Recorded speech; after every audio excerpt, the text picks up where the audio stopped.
After my friend's father passed away, he was left with a large shop.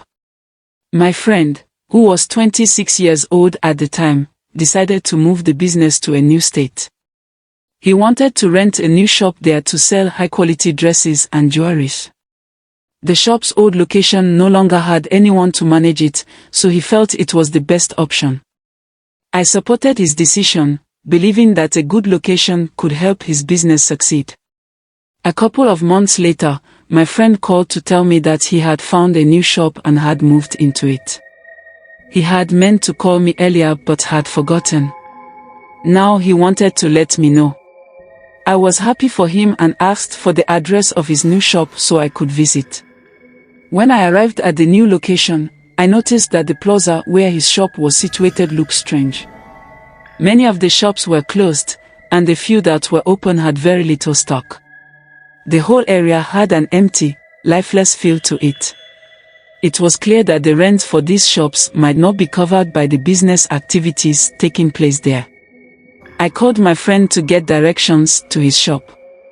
"I'm the only one selling dresses and jewelries here," he said. "Once you're in the plaza, you should be able to spot my shop right away." As I drove through the plaza, I felt a growing sense of unease. The surroundings were unsettling. The air was colder than usual, and there was an unnatural stillness. I could see my friend's shop, but something about the place felt off. The entrance was shrouded in a dark, thick mist that seemed out of place, given the clear weather.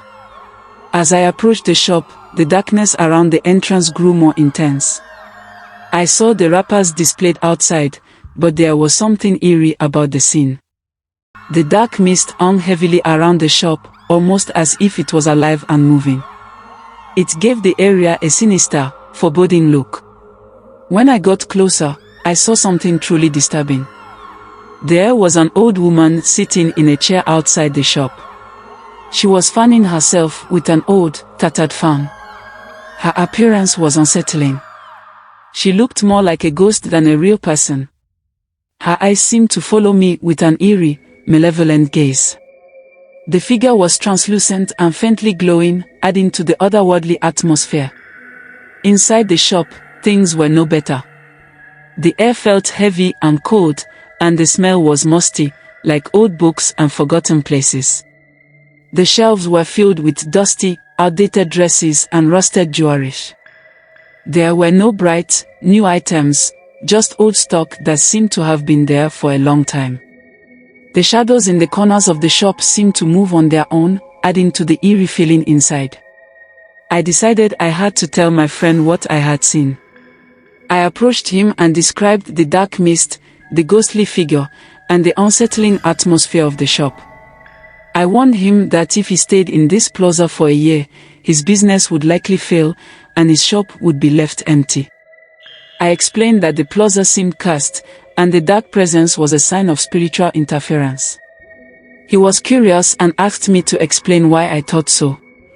I told him that the dark mist and the ghostly figure were clear signs of a spiritual attack. It felt as though dark forces were trying to drive away any potential success. I advised him to move out of the shop and find a new location before things got worse. My friend agreed with my assessment. He revealed that since he had moved in over a month ago, he had not made a single sale. Instead, he had been giving away products just to avoid total loss. He had hoped I might buy something when I visited, but the unsettling atmosphere had made me hesitant. I reassured him that relocating was crucial if he wanted to save his father's business and find success. The dark mist, the ghostly figure, and the chilling atmosphere were all signs that the environment was cursed. Staying in that shop would only bring more trouble. Moving to a different location was the best way to escape the negative influence and start fresh. In the days following our conversation, my friend took my advice to heart. He began looking for a new location for his shop. The process of finding a new place was not easy, but he was determined to escape the cursed plaza. He knew that the dark forces lurking in the old shop would only continue to hinder his success. As he searched for a new location, he encountered many challenges. Each potential shop seemed to have its own set of issues, whether it was a high rent, a poor location, or just an overall negative vibe.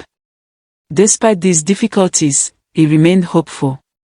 He was determined to find a place where his business could thrive without the shadow of spiritual interference. Eventually, he found a new shop in a different area. It was in a bustling part of town, with plenty of foot traffic and a lively atmosphere. The new shop had a fresh, inviting look, and the surrounding businesses were thriving. The contrast between the new location and the cost plaza was striking. My friend moved his stock to the new shop and began setting up. As he walked, he felt a sense of relief. The new shop felt different, there was a positive energy in the air, and the atmosphere was vibrant and welcoming.